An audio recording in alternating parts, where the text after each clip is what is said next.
Okay, good morning everyone. So I hope कल का topic आप लोग को समझा होगा। जो भी आपकी क्वेरीज है अभी तक के आई नहीं तो प्लीज़ पुट फॉरवर्ड कीजिए। अब आगे बढ़ते हैं sentences. There are 4 types of sentences. Okay, so first one is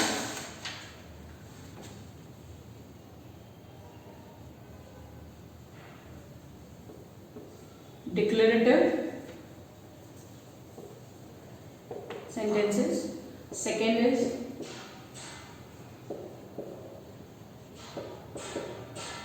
imperative sentences.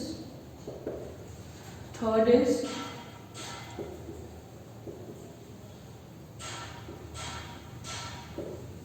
interrogative sentences, and last one is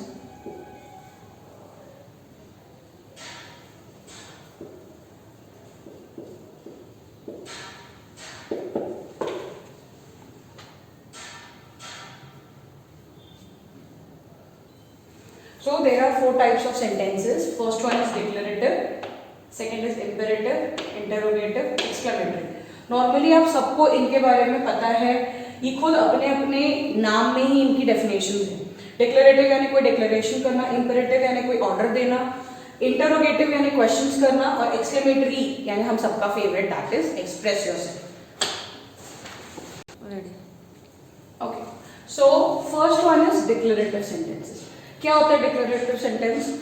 declarative sentences simply make a statement, ठीक है, या एक्सप्रेस एन ओपिनियन, या किसी को कोई तरीके से डिक्लेरेशन देना है तो वो डिक्लेरेटिव सेंटेंस है। इसमें अगर बात की जाए तो इन अनदर वे जैसे मैंने बताया डिक्लेरेशन देते हैं तो वो हो गए declarative sentences.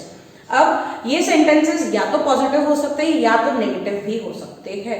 It is not now for example अगर मैंने बोला कि honesty is the best policy, honesty is the best policy, this is a declaration. भैया honesty is the best policy, ये हम सबको पता है, तो ये डिक्लेरेशन है। It is raining, that is मैंने बता दिया कि बाहर बारिश हो रही है, so that is a declaration.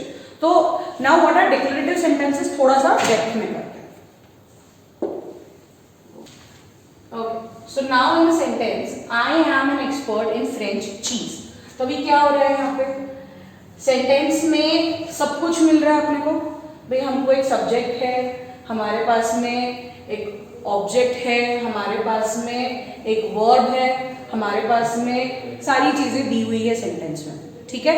तो अब यहाँ पे एक चीज हमेशा याद रखना है कि declarative sentences 90% of the times declarative sentences and with the period. Period means full stop, period means a full stop, ठीक है।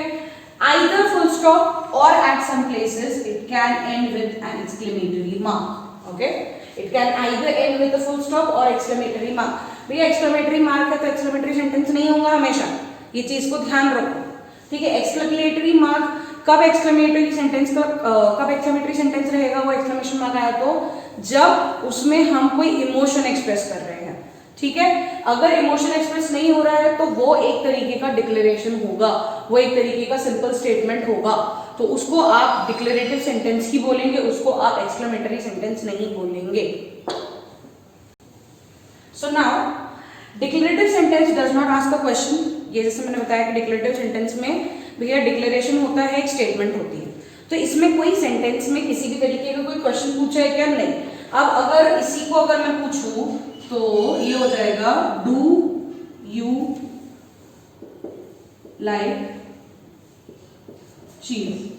अब ये हो गया क्वेश्चन, तो ये हो गया हमारा इंटरोगेटिव सेंटेंस। अब मुझे अगर एक्सप्रेस करना है, एक स्ट्रॉन्ग इमोशन को एक्सप्रेस करना है, तो मैं बोलूंगी आई हेट चीज, आई हेट चीज with an exclamatory mark. So this is exclamatory sentence. This is with exclamation mark. So this is an exclamatory sentence. There is a very strong emotion presenting here. And if I say that pass me the cheese. Now here it is ending with a full stop. Agreed, it is ending with a full stop. But this is an order. ठीक है, ये एक तरीके का order है, इसमें एक तरीके से आपको कुछ करने के लिए बताया जा रहा है। तो पास मी द चीज, it is a very polite humble order. भैया बाजू में कोई बैठा उसको आपने बोला यार प्लीज वो चीज पास करो, इसको आप प्लीज भी लगा सकते हो। प्लीज लगा दे तो इसका ये मतलब नहीं है कि वो एक ऑर्डर नहीं है, वो रिक्वेस्ट नहीं है, ठीक है।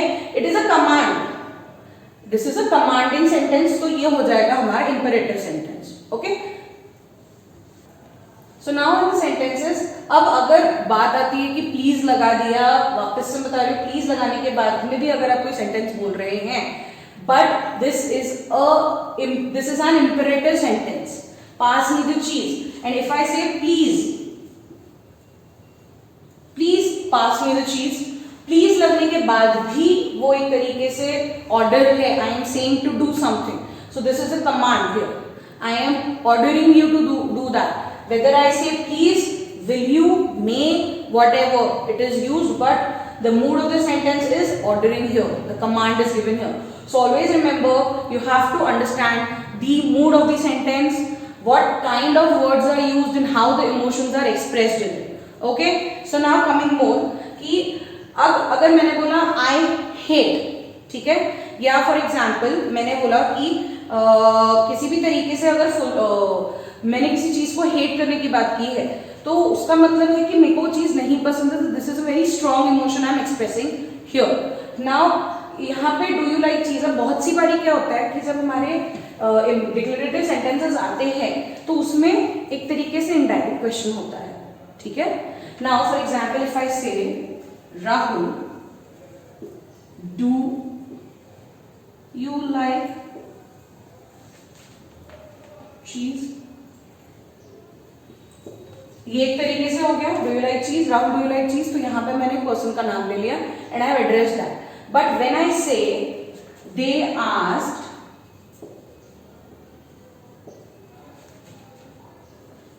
डू यू लाइक चीज, अब यहां पे ये इनडायरेक्ट क्वेश्चन है, they asked, this is an indirect question, they asked do you like cheese, तो ये क्वेश्चन नहीं है, ये इनडायरेक्ट क्वेश्चन है, डायरेक्ट क्वेश्चन नहीं है, this is ending with a full stop here, this is ending with a period here. तो आपको ये समझना है कि ये इनडायरेक्ट स्पीच में बोला हुआ सेंटेंस है, तो ये हो जाएगा डिक्लेरेटिव सेंटेंस, ये एक स्टेटमेंट है। बट वहीं पे डू यू लाइक चीज या किसी बंदे का नाम लेके आपने बोला है, उस चीज को क्वेश्चन किया है, तो वो आपका इंटरोगेटिव सेंटेंस ही रहेगा। But on the other hand when the sentence is in indirect form, when the question is indirectly asked, then that will be a declarative sentence.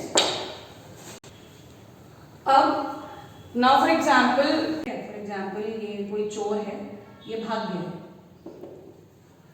अब इसके एक्सप्रेशंस क्या क्या है, किस तरीके से वो चार सेंटेंस को, एक ही चीज को चार तरीके से बोलेगा, ठीक है।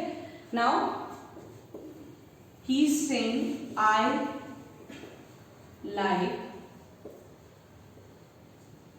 freedom, ये हो गया हमारा simple statement, that is a declarative sentence here, ठीक है।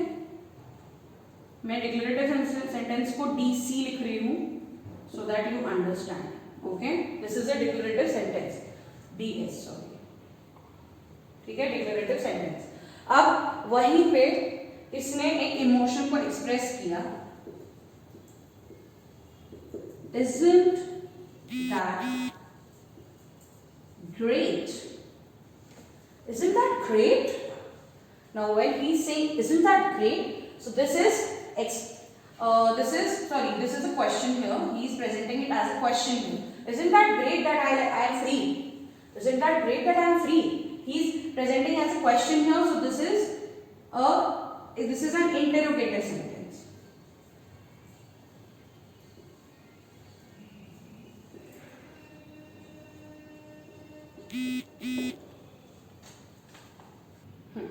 So isn't that great? This is a question here, so this is an interrogative sentence. I like freedom is a declarative sentence, isn't that great is the question here, so this is an interrogative sentence. Now coming to the third point, third type.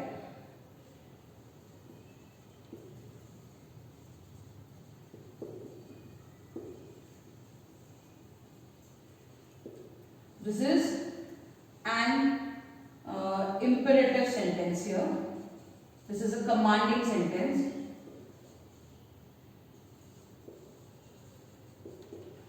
Catch me if you can. This is a command here. He's saying, the burglar, the thief, the burglar, he's saying, catch me if you can. तो ये वो भाग गया, jail तोड़ के भाग गया. तो उसने बोला कि आई लाइक फ्रीडम, इसलिए वो भाग गया. उसने बोला isn't that great कि मैं भाग गया. तो ये क्वेश्चन हो गया. अब उसने बोला कि catch me if you can. तो ये एक तरीके से उसने कमांड किया है, उसने एक ऑर्डर दिया है. So this is a commanding statement. So here this is imperative sentence. Now the last part, how he is expressing himself. I am free. Now I am free here, it is it is a very important expression of his feeling. This is what he is right now, as he has said, I like freedom. So he is expressing a very strong emotion here, showing a very strong emotion here. So this is exclamatory sentence.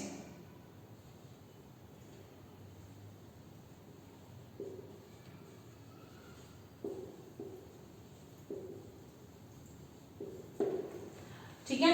So these are the different kinds of sentences. I have just showed it to you very easily कि एक ही चीज को आप किस तरीके से, इसके पहले भी बताया था, अभी भी बताया कि एक ही सेंटेंस को आप अलग अलग तरीकों से कैसे लिख सकते हैं. Okay, so now we just have a quick view on few examples. अब 5 million people are at risk. अब यहाँ पे क्या है, 5 million people are at risk. मैंने क्या बोला, वे 5 मिलियन लोग जो है उनको रिस्क है. ये एक तरीके से डिक्लेरेशन है. This is a very simple sentence. So ये बहुत इजीली आपको बता दे रहे हैं ये डिक्लेरेटिव सेंटेंस है. इसमें पीरियड भी आ गया, फुल स्टॉप भी आ गया. तो ये एक सिंपल डिक्लेरेटिव सेंटेंस है. अब वैसे एग्जांपल अगर देखा कि London is the capital of England या Delhi is the capital of India, तो ये एक सिंपल सेंटेंस है, डिक्लेरेशन है. मैंने बता दिया ये एक कॉमन स्टेटमेंट है, ये एक जनरलाइज स्टेटमेंट है. But when I say I am no wine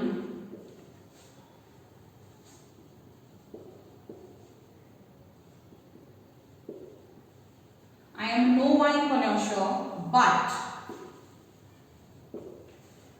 I know what I like.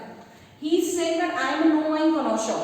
यार मतलब क्या हो गया भैया, connoisseur का मतलब होता है मेरे को वाइन बहुत ज्यादा पसंद नहीं है, मैं बहुत ज्यादा वाइन एडिक्ट नहीं हूँ, बट आई नो मुझे क्या पसंद है, but I know what I like. अब यहाँ पे क्या हो रहा है कि ये एक स्टेटमेंट भी है, ठीक है, यहाँ पे एक्सप्रेशन ऑफ इमोशन भी आ रहा है, बट यहाँ पे हमने एक्सक्लेमेटरी मार्क यूज नहीं किया है. अगर करेंगे तो भी वो एक स्टेटमेंट ही रहेगा. ठीक है, यहाँ पे हमने हमारे एक परसेप्शन को प्रेजेंट किया है. हमने कोई स्ट्रॉन्ग इमोशन को एकदम एक्साइटमेंट के साथ या गुस्से के साथ ऐसे नहीं बोला. ठीक है. So this is, you have to understand why you read the sentence. You have to be in the, बोलते हैं ना कि भैया आपको समझना होगा कि वो परिस्थिति क्या थी, वो सिचुएशन क्या थी कि वो ऑथर ने ऐसा लिखा. ठीक है. अब नाउ एक और सेंटेंस है, she asked whether I like her dress. अब मैंने इसके पहले भी एक बात बताई थी, एक सेंटेंस ऐसा पहले बताया था कि एक सेंटेंस था कि आस्क द्वारा दे आस्क ऐसा कुछ तो किया था. अब she asked whether I like her dress. अब यहाँ पे क्या हुआ है, आस्क्ड है. ठीक है, आस्क्ड है यानी पूछना है. The sentence is the sentence ending with a question mark? No, it is ending with a period, a full stop. So you have to understand the emotion of the sentence. This is an indirect question. As I said earlier, indirect question अगर होगा तो वो एक declarative sentence रहेगा. आपको ये चीज खुद को एड्रेस करनी है, खुद को समझनी पड़ेगी सेंटेंस में कि वो किस तरीके से पूछा जा रहा है. शी आस्क्ड मतलब उसने पूछा, क्या पूछा, भैया मेरे को ड्रेस अच्छी लगी क्या. ठीक है, whether I like the dress. अब उसने पूछा तो मैंने बताया. उसने पूछा तो मैंने बताया. उसने क्या पूछा, तो इसमें हो रहा है कि ये एक तरीके से डिक्लेरेशन मैं कर रही हूँ. ये मेरा डिक्लेरेशन है. उसने अगर मेरे को डायरेक्टली अगर सामने से मुझे पूछे do you like my dress, if somebody ask me in such a manner that do you like my dress, तो वो एक क्वेश्चन होगा और मैं दूसरे किसी को बता रही हूँ कि she asked me whether I like her dress और नॉट, ठीक है। So this is declaration here from my side, from my end और फ्रॉम द ऑथर्स एंड और from the other person's end, okay. So अब यहाँ पे 1 2 3 ये 3 4 sentence, ये 3 सेंटेंसेस जो है यहाँ पे कहीं पे भी कोई तरीके का क्वेश्चन नहीं पूछा है। एक क्वेश्चन है तो वो इनडायरेक्ट क्वेश्चन है। यहाँ पे ऑर्डर गिव्स एन ऑर्डर, यहाँ पे किसी भी तरह का कमांड नहीं है। यहाँ पे हमने सिर्फ एक लास्ट सेंटेंस है जहाँ पे हमने देखा कि वहाँ पे इनडायरेक्ट क्वेश्चन है, ठीक है। तो ये फिर भी सारे के सारे डिक्लेरेशन है। यहाँ पे किसी भी तरह, अब यहाँ पे इमोशन एक्सप्रेस हो रहा है, ठीक है। I am a no wine connoisseur but I know what I like, यहाँ पे मेरा इमोशन है बट मैंने डिक्लेरेशन के तरीके में उसको एक्सप्रेस किया है। तो ये समझना बहुत जरूरी है कि आप एक्सप्रेस क्या कर रहे हैं, आप कमांड क्या कर रहे हैं, आप क्या क्वेश्चन कर रहे हैं। यहाँ पे कमांडिंग भी है, यहाँ पे क्वेश्चन भी है, तो आपको खुद को जज करना है। Okay, so now word order, declarative sentences का वर्ड ऑर्डर क्या होगा, ठीक है। Now for example a sentence is the rabbits eat the vegetables in the garden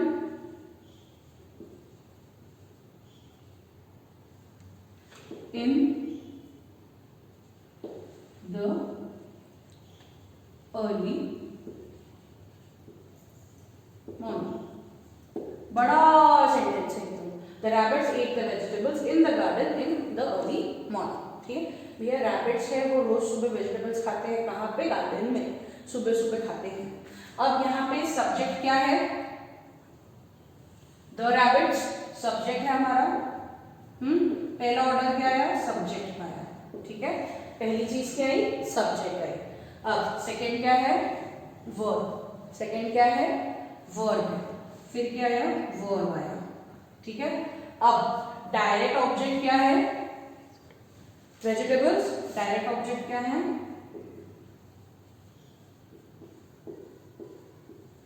direct object है वेजिटेबल्स।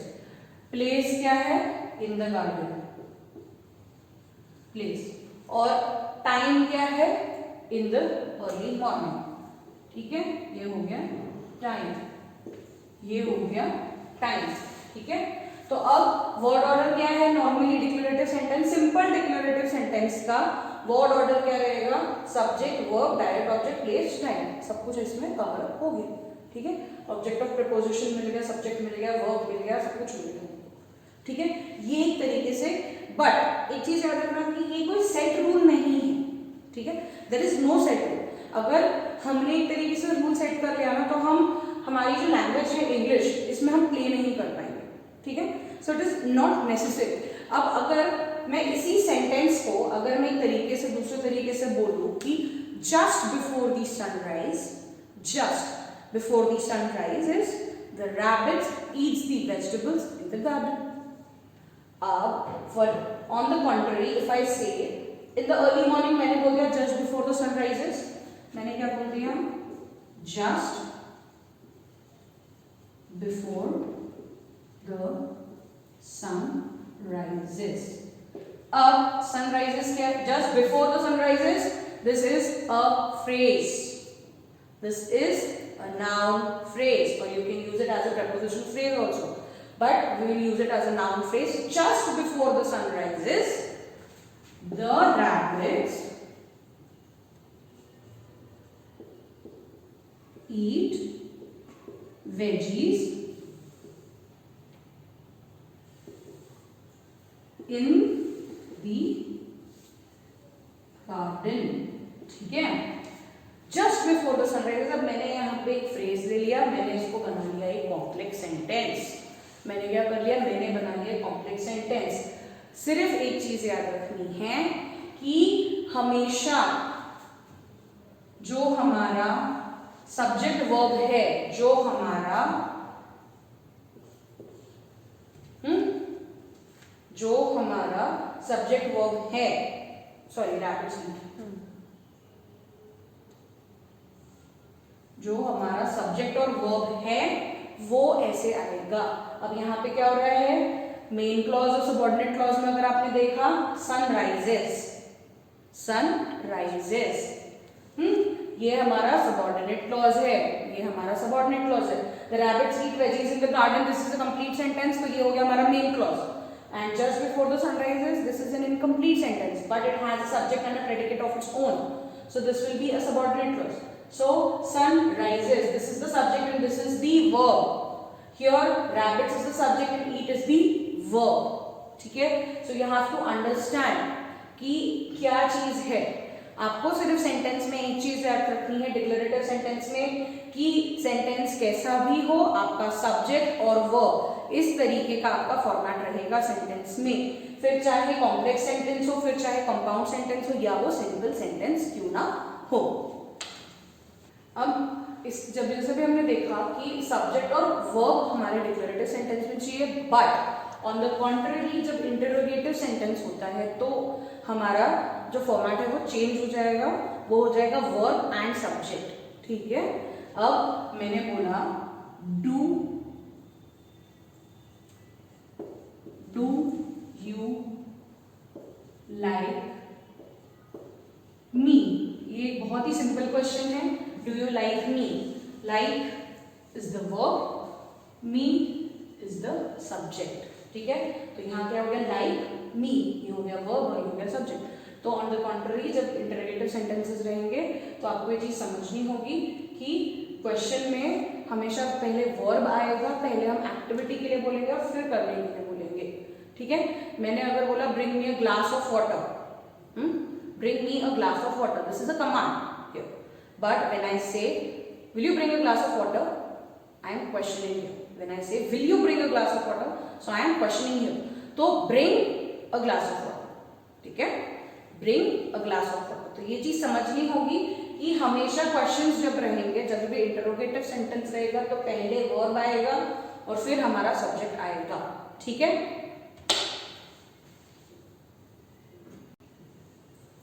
नाउ मैं एक ही सेंटेंस को दो तरीके से बताती हूँ।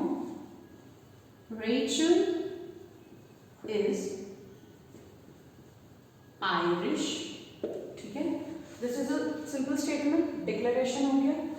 नाउ व्हेन आई से इज